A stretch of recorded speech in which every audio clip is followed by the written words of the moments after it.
श्यामलाङ्गीं विस्त्रीकाङ्घ्रिं सरोजे शशिशकलधरां पल्लकीं वादयन्तीं कल्हाराबद्धमालां नियमितविलसच्चोलिकां रक्तवस्त्रां मातङ्गीं शङ्खपात्रां मधुरमधुमदां चित्रकोद्भासिफालाम्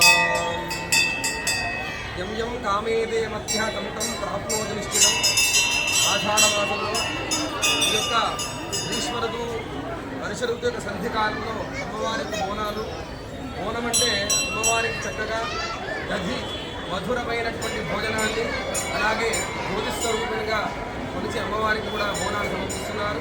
దీనివలన సర్వ బాధా విముక్తం అన్ని బాధల నుంచి మానవుడిని తొలగించి చక్కగా ధనధాన్య సమన్విత ధనము ధాన్యము పుత్రులు పోతులు చక్కగా ధర్మబుద్ధి కలిగి సనాతన ధర్మాన్ని కాపాడుతూ మనమంతా కూడా చక్కగా అమ్మవారి యొక్క కృపా కటాక్షాలకు చక్కగా మనము శక్తివంతులమై విరోధికమైన ధర్మబుద్ధి కలిగి ఈ లోకంలో క్షామం లేకుండా సకాల వర్షాలు పడి ధనధాన్యములు సస్యాభివృద్ధి అందరికీ కళ్యాణప్రదమైనటువంటి చక్కగా అన్నీ కూడా అమ్మవారి కృపలో కలుగుతాయి. కాబట్టి అందరూ కూడా అమ్మవారిని ఇప్పుడు కూడా సేవించాలి.